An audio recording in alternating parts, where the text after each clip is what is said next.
as we are going through the different ahadith of the Prophet sallallahu alaihi wasallam regarding the teachings of how manner has a great impact in the life of an individual, and these are specifically the manner and the sunnah of consuming food, because that's a very big difference that happens in the life of an individual. And one of the important things which we're going to learn in today's hadith, it's about the type of food that the Prophet ﷺ ate during his life, and how simple his life was when it came to consumption of food. And we can understand that this is so important in the life of an individual simply because it gives him time to focus on more important things in his life. And this is a necessity that Allah Azza wa Jal has attached with an individual, where an individual he is wanting to have food in his life, but at the same time it can be a resource and a gain towards his faith and practicing of deen. So inshallah today we are going to discuss the hadith of the Prophet sallallahu alaihi wasallam on the authority of having to eat from fine bread. This is the riwayat of Bukhari on the authority of Anas bin Malik radiyallahu anhu. عن أنس رضي الله عنه قال ما أعلم النبي صلى الله عليه وسلم ما أعلم النبي صلى الله عليه وسلم رأي رغيفا مرققا حتى لحق بالله ولا رأى شاة صميتا بعينه قط. رواه البخاري. Anas bin Malik radiyallahu anhu, he said that I do not know whether the Prophet sallallahu alaihi wasallam had ever seen a fine loaf of bread till he departed from this world, and he never saw with his eyes a sheep roasted in its skin. So these are more of lavish food that were developed much after the demise of Nabi sallallahu alaihi wasallam. And this is Anas bin Malik, who is known the khadim, the servant of the Prophet sallallahu alaihi wasallam.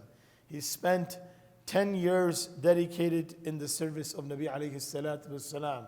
And he got this great dua that he got to live much after the demise of Nabi alayhi salam, one of the last companions, not the last, but one of the last companions who departed from this world. And he is narrating, and there is another hadith which Qatada, also in Bukhari, similar to this hadith, where Qatada, the student of Anas bin Malik radiyallahu anhu, he is mentioning that I heard Anas bin Malik radiyallahu anhu saying that the Prophet sallallahu alaihi wasallam never ate fine bread, and he never knew that what is a swifter, the thing that you find the bread with. He never knew about that before he departed from this world, from the time Allah Azza wa Jal sent him. So Qatada said that how you used to eat barley, I mean, if you never had the grinder and the swifter to entirely find the flour, how would you eat this? He says, we will grind it, and whatever we were able to take out from this small grinding of hand, we will take out the pieces from the barley, and then rest of it we will moisten it and cook it with the bread. So, and those breads are very thick and very hard to chew. If you were to eat those type of bread, they're very hard to chew and very thick, and they are just something that you're eating. This is not something that's going to develop a very nice taste in your mouth. But this was the type of food Nabi alayhi salatu wasalam ate, that he never went on giving extra effort. Even though there are other narrations where the Sahaba, whenever they presented in front of the Prophet ﷺ something that was made very fine, he never rejected, but his norm of eating was something that was very hard to eat, and not much time has been spent.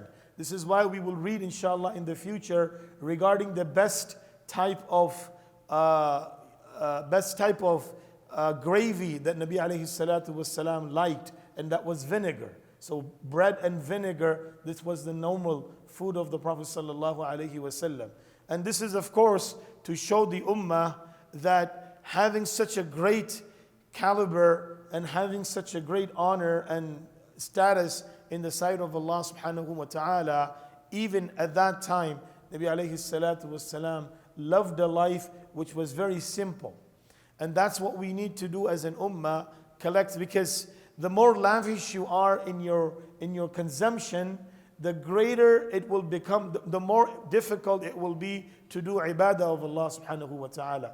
Because all of these things, they create laziness in the life of an individual, and he is not able to perform the way Allah subhanahu wa ta'ala wants him to perform. So this is something that we can learn, and of course, due to our daily consumption that we have with food and etc., it is very difficult to go upon that. But at least sometimes a person should try. You cannot have certain meal every day, especially this type of meal, but just knowing the sunnah of the Prophet sallallahu alaihi wasallam, that this is the type of food that he ate, then we can actually learn and practice that. So having to eat once at least, or sometimes in your house, and to remember that this is what the Prophet sallallahu alaihi wasallam ate. This is also a great refreshing of our mind, that how the Prophet ﷺ's food was. We ask Allah to grant us the understanding. We ask the Almighty Allah to give us the ability to practice on these great teachings of Nabi alayhi salatu wassalam. Ameen ya Rabbal Alameen. Jazakum Allahu khairan. Subhanallah wa bihamdihi. Subhanakallahumma wa bihamdik. Wa nashhadu an la ilaha illa anta nastaghfiruka wa natubu ilayk.